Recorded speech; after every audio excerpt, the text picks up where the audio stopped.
la situation d'ensemble au niveau mondial se caractérise ces dernières années par la récurrence des crises sanitaires, sécuritaires et humanitaires.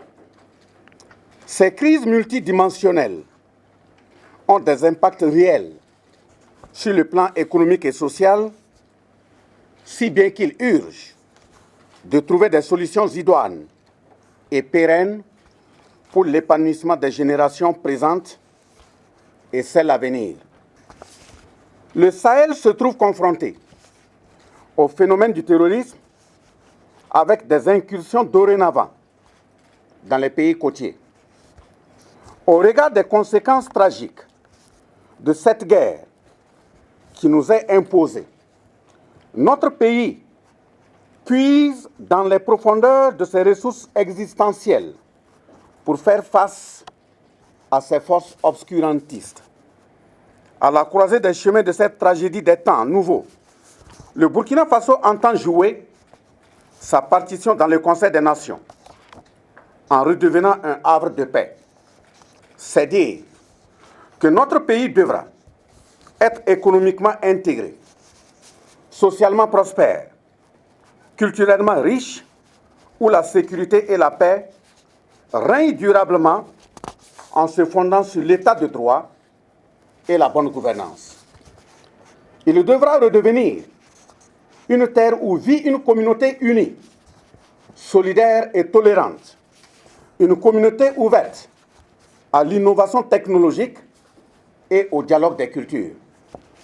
Mesdames et messieurs, de réels efforts sont faits au plus haut niveau de l'État, sous le leadership du président du Faso, le capitaine Ibrahim Traoré, pour endiguer le phénomène de l'hydre terroriste afin de permettre à notre pays de recouvrer l'intégralité de son territoire.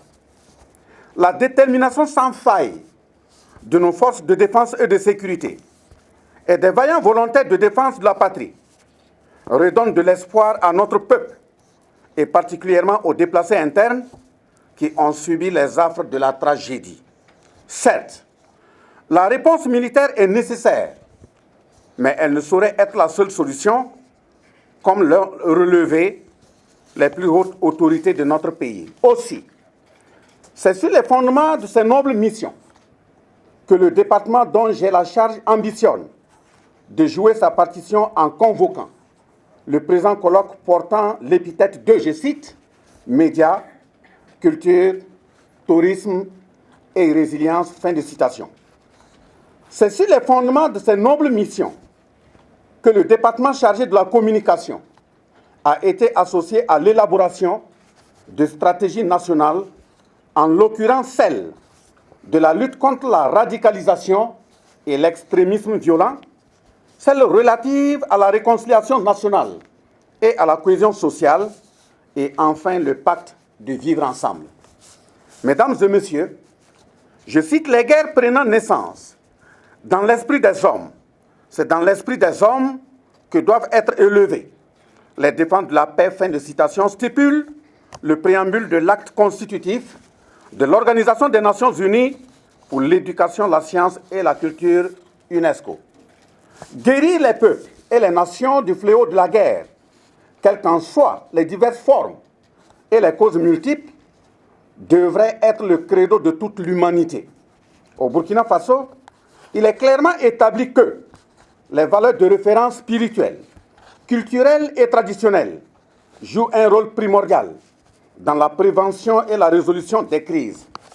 Face à la stigmatisation, à la radicalisation et à l'extrémisme violent, il importe de puiser dans nos ressorts endogènes les principes du vivre ensemble harmonieux. La culture contient en elle-même les mécanismes de résilience à la barbarie.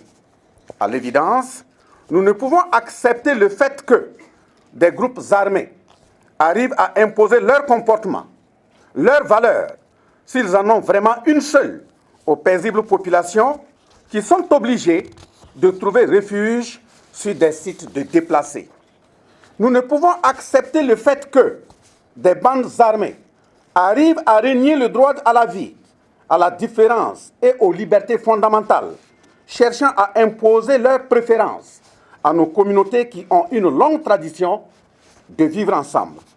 Nous ne pouvons accepter le fait que des hommes sans foi ni loi puissent s'établir sur nos terres et en exploiter les ressources, privant nos braves populations de leur subsistance. Mesdames et messieurs, là où vont les pieds, le cœur s'y trouve déjà, disent les anciens. Par cet adage, je voudrais faire allusion au tourisme qui fait partie du secteur tertiaire. Le produit touristique est polymorphe et apporte environ 7% du produit intérieur brut. Mais à l'instar des autres secteurs, l'économie du tourisme se trouve affectée par la situation nationale. Certes, la consommation touristique s'accroît considérablement avec l'organisation des événementiels comme le CIAO qui ouvre bientôt ses portes, ainsi que le FESPACO qui prépare activement sa 28e édition pour le mois de février 2023. Sans nul doute, la Semaine nationale de la culture suivra en temps opportun. C'est dire que, pour le moment, la vitrine touristique du Burkina Faso demeure attractive dans la résilience et le cœur qui s'y trouve réellement quand on se déplace, malgré cette situation de guerre imposée. Mesdames et messieurs, nous en sommes conscients. La dimension transversale de toute guerre repose sur le renseignement et la communication. Ce qui nous concerne, la guerre de l'information est une réalité en cette période de crise. La communication doit donc être au cœur de cette lutte, car, comme le souligne l'école de guerre économique, l'information est une donne majeure de l'art de guerre, et je cite, « une arme redoutable pour celui qui la maîtrise et permettra de gagner un conflit, qu'il soit militaire ou économique, parfois sans tirer un coup de feu ». Fin de citation. Dans le contexte difficile qui est le nôtre, il s'agit de faire en sorte de trouver les meilleurs canaux possibles pour véhiculer l'information saine en tenant un langage de vérité tout en anticipant sur les velléités de désinformation de masse comme il nous est malheureusement donné de constater à travers certains médias et sur les réseaux sociaux. En effet, le besoin de donner l'information juste semble s'accommoder très peu de la soif d'information, parfois manifestée avec violence par les populations. Comment éviter la communication nocive? Que communiquer pour ne pas faire le jeu de l'ennemi? En période de guerre, le journaliste doit-il rester intimement attaché aux principes édictés par son métier en période de paix?